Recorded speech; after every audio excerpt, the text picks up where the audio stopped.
guys want to play, you got to step up to the plate and pay. If you want this girl to defend you, I'm not asking for money, he's asking for money. I'm asking. You're asking for money. Well, money makes the world go round. I'm telling you, if you're going to be successful and help us out, you're going to need some funding. Is that pretty well right the way it is? Yeah, or you guys have to decide as an association what you want your campaign to be and where you're going to put your funds too. Yeah. You know, I agree. I mean, some of the stuff we're already doing, some of it we're not, so you figure that out. And some of it doesn't cost any money. Some of it's as cheap as, 10 phone calls to Ottawa. Some of it's a plane ticket to Ottawa, or it's having meetings when I'm already going to Ottawa. Or bring a couple, the other things to do are make a presentation to the fisheries committee, make a presentation to the Senate committee, and I can help organize those kinds of things. I guess it would be appropriate to say now whether you want this gal here, Suzanne, dig and scratch and fight, defend you. You fellows are the players. I'm not even a player. I don't even have a license. I'm just here trying to help out as much as I can. I'm not looking for a paid job. I'm here to see if I can make a difference. But you fellows got to decide this, and probably is very abrupt, but you're going to have to decide this either tonight or tomorrow, and the time's not on your fellows. Just a bit of a strategy, and how are you gonna accomplish the short-term goals, and how are you gonna accomplish the long-term goals. And if the short-term goal is like arranging a press conference for Monday, making sure that CBC and ATV are here with their cameras, seeing all these fishermen who stick fish one at a time, and you can't understand why it is that you cannot get some of the quota from the longline fleet. You have 106 tons of discards, not only that are catching sharks, turtles, all the rest of it.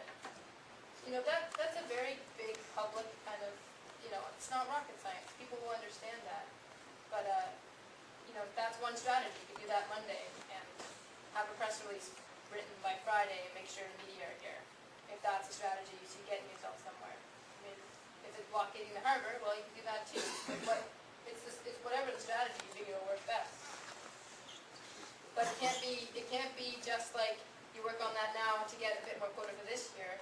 It's a year-long thing at least, where it's a fairly good strategy, making sure there's representation, talking to the powers that be in Ottawa, and maybe get a few celebrities on the Harpoon Swordfish thing, and maybe looking for as an association, you can get funding for this marine stewardship assessment. And I've looked into that and pitched the Harpoon Swordfish idea, because the assessment costs about between $30,000 and $50,000. So because the swordfish are the thing that ICAT is kind of traveling around the world saying, look, we did a rebuilding plan for the North Atlantic swordfish, aren't we good? At the same time, the UN Fish Stocks Agreement says you're not supposed to discard species, you're supposed to look at associated independent species, all those sorts of things. So, as a harpoon fishery, we have a really good opportunity of making it. Did anybody know the actual number of the discard? 106 tons? 106, but we haven't got a What in the clarification. name of God, Bobby, fisheries give him 106 tons. hang on. We haven't got a clarification on exactly 100% what this means. I think this is what this means, but I'm not sure. It is directed at the undersized fish. But I want to make sure to tell you that I'm not clear on this, but I will be clear on it as soon as tomorrow comes. It's 106 tons, it's there. What this means is, I think it means the small fish discount, but I'm not sure. Under 35 pounds. Pardon me? Under 35? 106. No, under 35 pounds. Yes, under 32 pounds. You want to get that. And you're going to get that kind of I on swordfish for years. There's no such thing as we never caught enough small fish to even talk about it. So what you're doing then, actually, you're giving them another 106 tons. Bobby, you're dealing with a DFO and they're dirtier than the mob in New York. Now, come on, let's face the facts. You know that. You know what they are. Let's not get on that yarn tonight. What's this? Someone's got to be quiet. Question. I'd like to know how come there's one question you can put to DFO. Before the quotas, every long one that come in here, the average weight of the swordfish was around 90 to 110 pounds.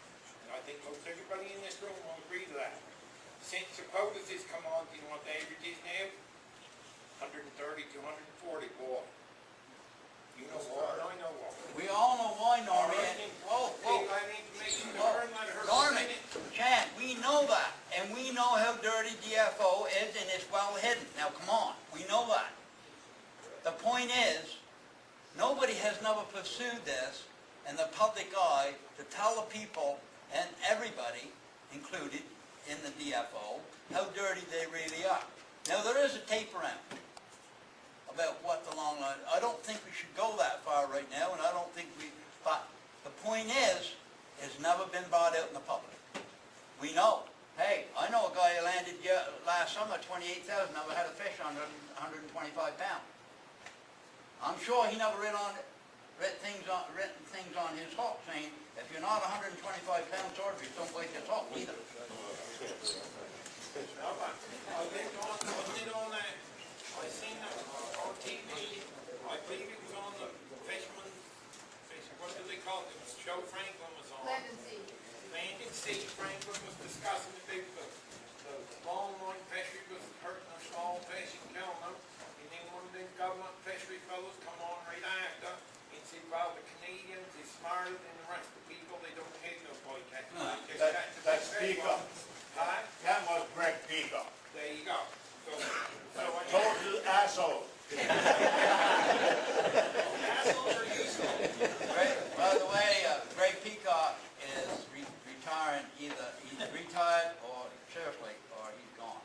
Let me give you the history of the American swordfish. In the last 7 years, they have never caught their quota. In 2006, they caught half of it. The problem is the government, the Canadian government, I don't know what they're going to do, whether they're going to try to negotiate with them, or they put it on the back burner, or they left it alone. They had a chance to negotiate with the American government for some swordfish quota. One of their issues was not acceptable. One of them was, okay, we want to fish over on your side of the line. Well, you know the Canadians are not going to agree to that. The American Swordfish Association is in deep trouble, and I don't know why, but they got legal bills up the angle, okay? Now, the only way you're going to find out is if you actually get access to the people that's going to negotiate with Canada and see how long it's going to take them. But you know in your own mind, if you're talking about the government, you know, totally dependent on the government, and somebody not pushing them or trying to tell them, look, the swordfish season's on, we need quota now. And somebody getting up that kind of room and pounding on the phone, you know that probably it is not going to happen. There is a remote chance when you go home tonight, hey, we should circulate the people that's involved with Canada and negotiate on American quota. Whether you'll be successful or not, it depends how good the Canadian delegates are good, is going to negotiate. There's plenty of quota on the U.S. side. I was hoping whatever example they used years ago for the harpooners in the American side, we could use it on this side and say they had just as much chance as the longline sector, and use that, for example, to set our example on this side. You know, I'm sure they never had 10% of the quota like we had. What, the Americans, you mean, on that side? No, they fished that well. That is cool. That is quota. That's what I'm saying. They set them for example, use them for example to have it on our side. It got so bad with the American swordfish fleet, they didn't target swordfish, they targeted peacock off of Montauk in the Hudson Canyon. And the American fleet went down off the tail end of the bank over the 200-mile limit. Now that fleet has been cut in half. It's not feasible for them to go down. In fact, one guy landed the other day at 10,000. I mean, that's a broker for 40 odd days of fishing. So there's plenty of quota on the other side. How are you going to get it? What you're going to have to do, you're going to have to find out who's representing Canada. Will you get it? That's a good question. Industry to industry, you would have a good chance. And I would say you can make it happen. Government to government, don't know.